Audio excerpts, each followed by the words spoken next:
Oi meninas, hoje eu vou fazer um vídeo bem diferente do que eu costumo fazer.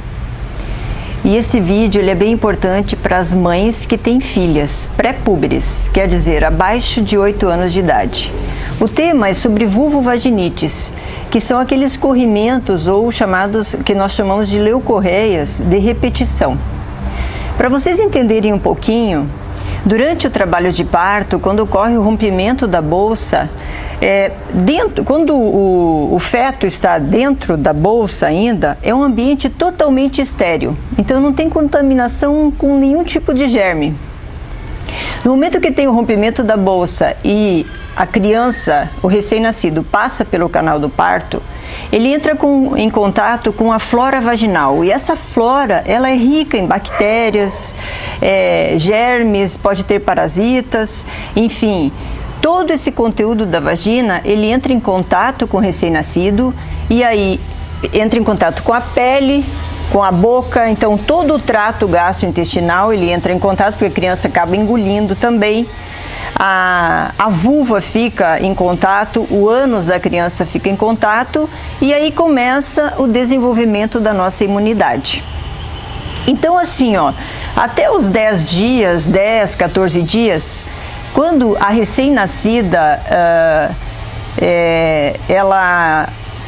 nos primeiros dias do nascimento dela, então até 14 dias, que eu estou explicando para vocês entenderem um pouco melhor, ela pode ter um corrimento, não seria, um corrimentozinho ou até sangramento na vagina, tá?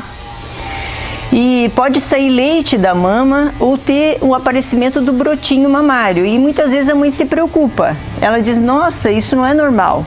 Mas é que os hormônios da mãe ainda estão em contato com a criança, estão circulando ainda na criança e demora para ser eliminado. Então essa ação estrogênica da mãe ainda permanece na recém-nascida por até 2 semanas e tende a se resolver, tá?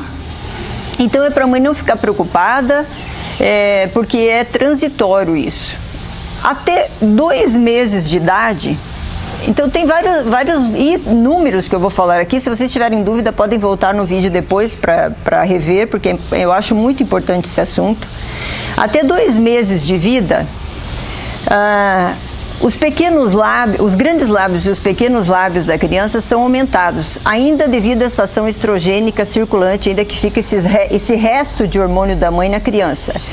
Então, o clítoris ele é aumentado, o ímen da recém-nascida ainda cobre a uretra, que é onde passa a urina. Então, ocorre, a vagina ela fica bem protegida ainda nessa idade, tá? E o útero da criança, para vocês terem uma ideia, é como se fosse uma pera invertida. A ponta ali da pera seria o colo do útero, né? Que seria assim o útero, o corpo do útero e embaixo o colo do útero. Essa proporção na criança ela é um pouco diferente da mulher adulta. Então até 2 meses de idade, o colo ele é bem maior que o corpo do útero, na proporção de 3:1. Então vejam bem como o colo é grande nessa idade. Então a genitália ela é mais desenvolvida devido à ação dos hormônios da mãe e isso vai se resolvendo, vai modificando com o passar do tempo.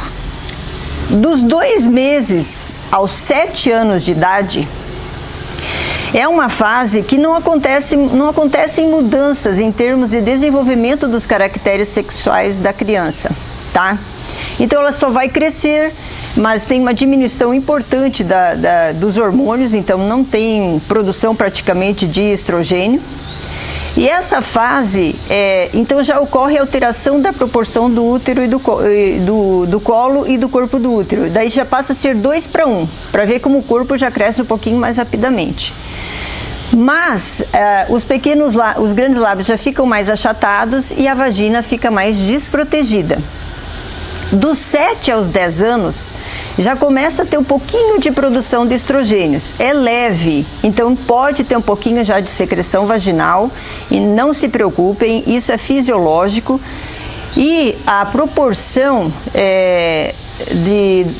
então assim, até 2 meses é 3:1, dos 8 meses até 7 anos é 2:1 e dos 7 aos 10 anos a proporção do colo e do corpo é 1:1. Então é praticamente ao mesmo tamanho do colo e do corpo do útero.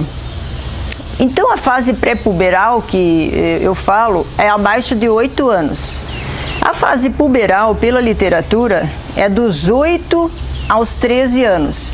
Mas isso é modificável, então pode ser, a maioria é acima dos 10 anos que começa realmente a produção dos estrogênios na mulher. Então, que seria dos 10 aos 13 anos. A fase puberal é dos 13 aos 17 anos na menina, tá? Então, dos 10 aos 13 anos, já começa realmente o aumento da produção dos estrogênios e o início do aparecimento dos caracteres sexuais secundários. Então, pode ter um pouquinho de pelos no púbis, um pouquinho de pelos nas axilas. E ela já começa a preparar o corpo para a primeira menstruação, que é chamada de menarca, tá? Pelo raio-x de punho, a menarca ocorre em média de 12 a 13 anos. E a idade cronológica da primeira menstruação geralmente é aos 12 anos de idade. Então, agora eu vou entrar no tema que eu gostaria de falar, sobre as vulvovaginites. Como eu falei, dos 10 aos 13 anos, essa secreção ela é fisiológica, é uma secreção vaginal mais transparente, não tem cheiro forte. Se a criança começar a referir ou a mãe observar que começa a ficar mais vermelha a vulva, se tem coceira, se a criança tem ardência para urinar ou tem urgência miccional, quer dizer, ela vai urinar várias vezes, mesmo não ingerindo mais quantidade de água.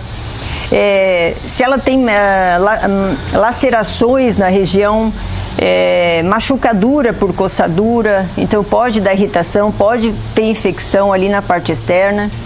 E dos 10 aos 13 anos pode ter a masturbação.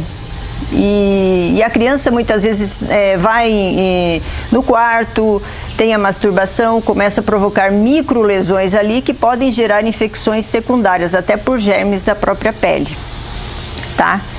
As vulvovaginites, na realidade, eu vou separar em seriam em dois estágios, ou duas partes para vocês entenderem. Existe a vulvite, que é a inflamação da vulva, que é a parte externa, e a vaginite, que é um comprometimento, uma inflamação, uma infecção da vagina.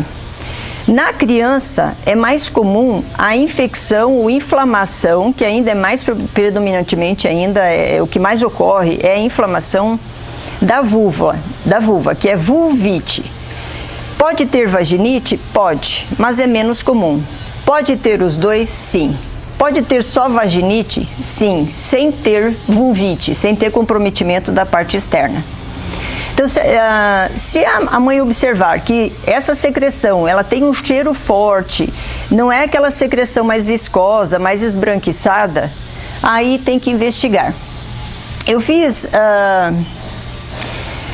um resumo, porque é uma área, é um conteúdo muito abrangente, então assim, existem causas anatômicas, tá? Que provocam esses corrimentos, que seriam malformações. Não é muito comum, mas eu não posso deixar de falar. Às vezes a vagina é septada, ela tem um septo que divide ela de forma vertical ou transversal.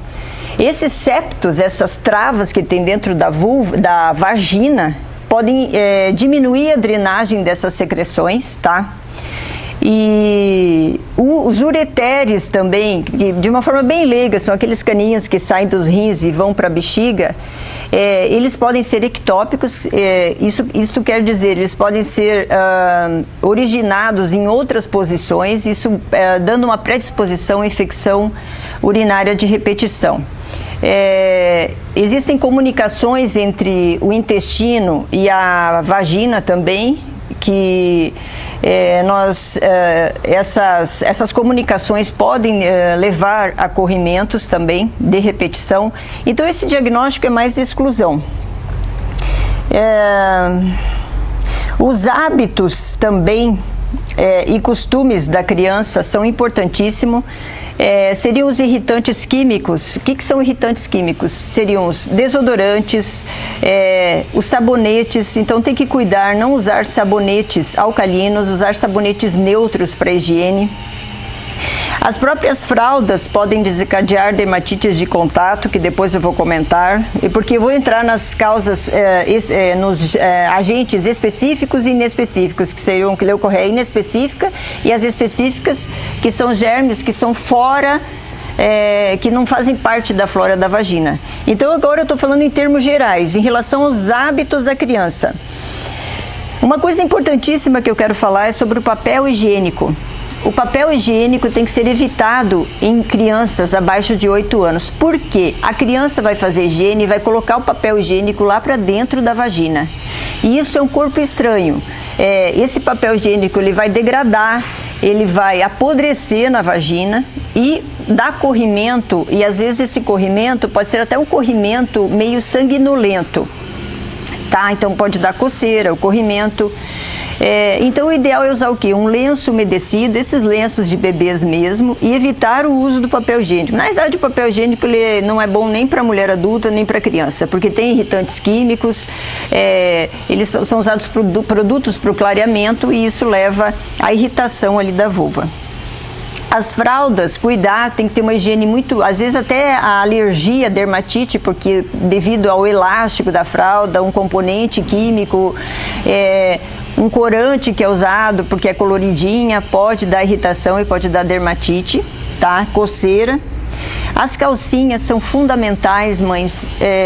Todo mundo fala em calcinha de algodão, mas a calcinha de algodão, o ideal é usar aquelas calcinhas que não tem nenhum corante, são aquelas brancas, de cor bem clarinha, porque qualquer corante, qualquer cor que é colocado, qualquer tingimento, aliás, pode levar a dermatite de contato na criança. Então os elásticos das calcinhas tem que observar também que isso leva a corrimento, inflamação da vulva ali da criança.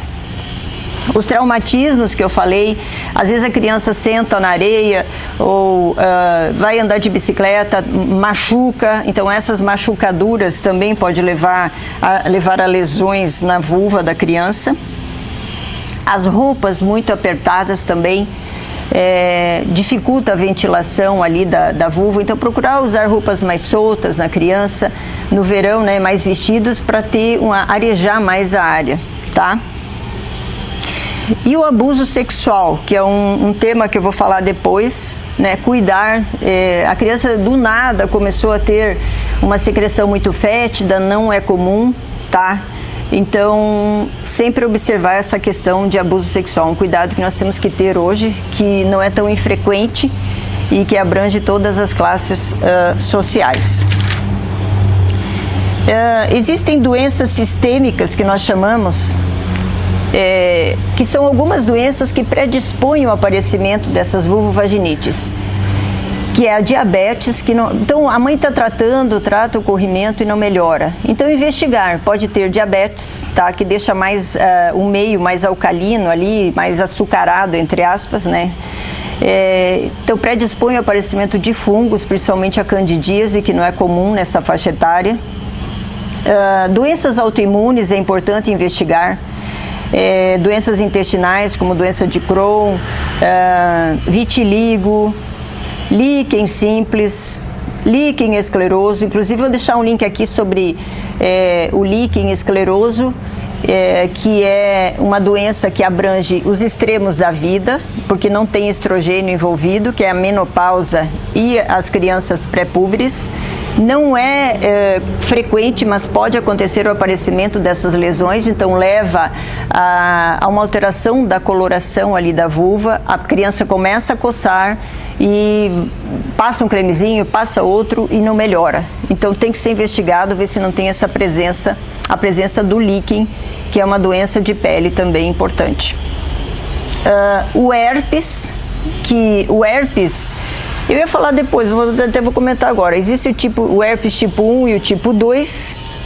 O tipo 1, ele tem mais relação com a passagem do canal de parto. Então a criança está passando pelo canal, se a mãe tiver herpes, é mais comum o tipo 1 e pode aparecer até 2 anos de idade. O tipo 2, ele é por contato íntimo, então tem relação com abuso sexual, tá? Quando a criança tá para menstruar, então entrou na fase da puberdade, que é em torno de 6 meses a 1 ano antes da primeira menstruação, que é a menarca, começa a aumentar a secreção vaginal. Então, mães, não se preocupem, é fisiológico, então está aumentando a carga de estrogênios, então aumenta a secreção ali e é fisiológico. Então não tem cheiro forte, é uma secreção mais branquinha, mais clarinha, então vocês não têm que se preocupar com isso. Então existem as leucorreias específicas e as inespecíficas. As inespecíficas, que é em torno de 85% das causas, é por má higiene. Então, mães, orientem a higiene, fazer a higiene de trás para frente. Se tiver em casa, lava a criança, faça a higiene local, que é importante. E usar o lenço umedecido, tá? Porque anatomicamente a vagina e o ânus são muito próximas nessa faixa etária. Então a contaminação da flora intestinal com a vagina é muito fácil, então precisa intensificar a higiene. Inclusive a questão de lavar as mãos depois que ir ao banheiro é uma coisa comum, mas a gente esquece, então intensificar isso, porque a criança põe a mão lá, daí põe a mão na boca, a contaminação é orofecal, né? Então fica aquele círculo vicioso de contaminação. E existem então as específicas, que eu quero comentar um pouco, que é interessante para vocês saberem. O primeiro agente é a Cândida. A Cândida, como eu falei, não é muito comum nas pré-púberes, é em torno de 3 a 4% e sempre tem relação com o uso crônico de antibióticos. Então a criança tem aquela coçadura, ela coça muito. Então é relacionado com antibióticos, investigar diabetes, a obesidade. Mães, o controle do peso é fundamental, porque a criança vai ter também, olha, até isso influencia. A questão das dobrinhas, a questão da higiene fica mais difícil, então predispõe ao aparecimento de dermatites, de coceiras e vulvovaginites na criança. O uso de corticoides também predispõe ao aparecimento de cândida e as próprias fraldas que eu comentei, né, que é as dermatites que são ocasionadas ali, que provocam a candidíase.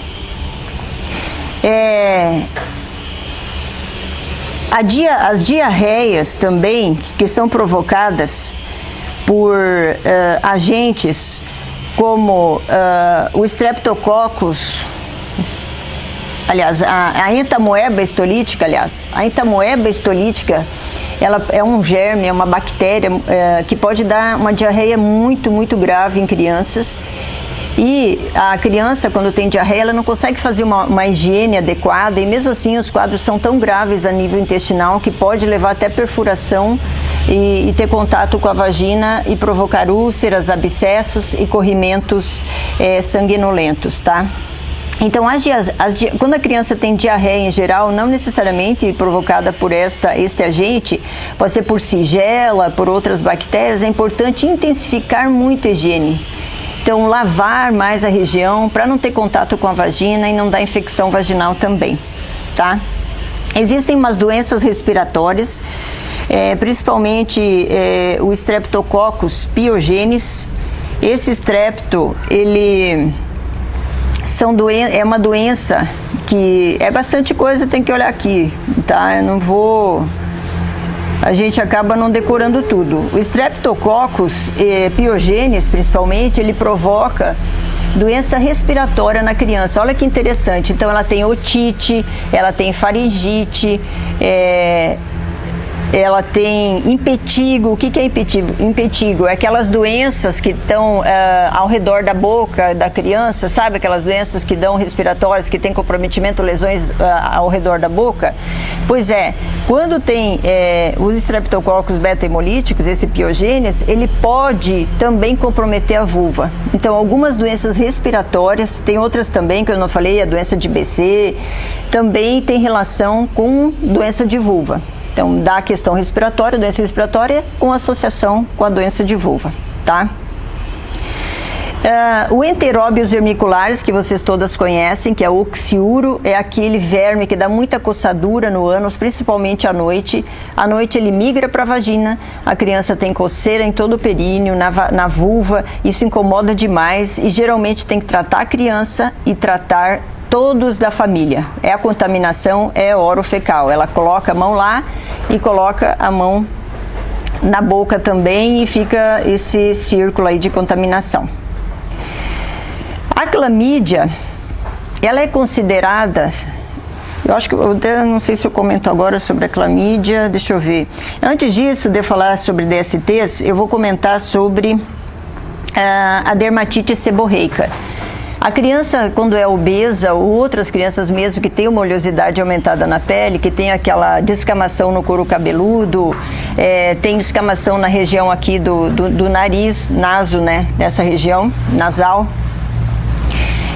ela pode ter dermatite principalmente nas dobrinhas também. Então tem dermatite seborreica na vulva, tem que ser tratado, então cuidar, diminuir bastante a umidade, tá? E fazer um tratamento para essa melhora, tá? Em todo o quadro. Não adianta só tratar lá e não tratar também a dermatite como um todo, né? Senão não vai ter melhora.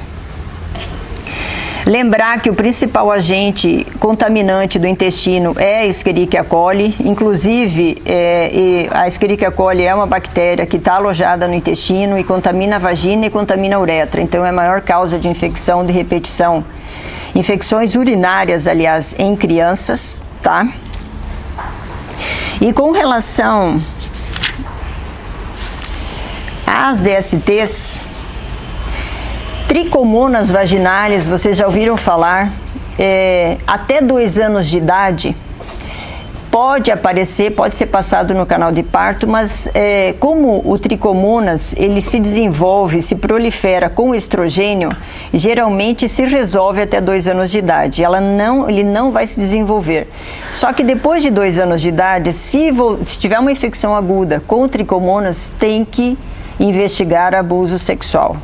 Herpes tipo 2, que eu comentei também, a gonorreia, o HPV, que é o papiloma vírus humano, também pode ser passado para a criança no canal do parto, até 2 anos de idade pode se manifestar. Se aparecer futuramente, aí já tem que também investigar abuso sexual. E a clamídia, ela também, que é a clamídia trachomatis, até 2 anos de idade ela pode se manifestar, também é transmissível pelo canal do parto, por isso que é importante um pré-natal bem feito, meninas, porque todas essas bactérias, esses agentes que estão presentes na vagina podem passar para a criança, e esses que eu estou comentando agora, principalmente a clamídia trachomatis. Então até 2 anos se manifesta quando tem, então tem o corrimento que não se resolve. A partir de 2 anos, então, se não teve nenhum problema até 2 anos e começou a ter a partir de 2 anos, também é um indício de abuso. Não estou falando que tem abuso, mas tem que ser investigado. A Gardnerella, para concluir, e o mobiluncus, que no passado, é DST, se for uma secreção fisiológica e tiver presença de Gardnerella e mobiluncus, é considerada uma leucorreia fisiológica, então não é considerada doença, a não ser que tenha um cheiro forte, que tenha coceira e não se resolve. Aí também é um indício de abuso sexual. Eu não sei se ajudei vocês, mas era o que tinha para falar hoje. Se vocês tiverem dúvidas, pode deixar na descrição aqui. Eu vou deixar gravado no YouTube, no meu canal. Tá? Vocês podem assistir lá a hora que vocês quiserem, compartilhem com as suas amigas, com quem tem filhas, que são dados bem importantes que vão ajudar, eu acho, muitas crianças, tá? E aqui no Instagram sigam também, tá? E vai ficar aqui e no canal meu ali no YouTube, tá bom? Muito obrigada por assistirem até agora, fiquem com Deus.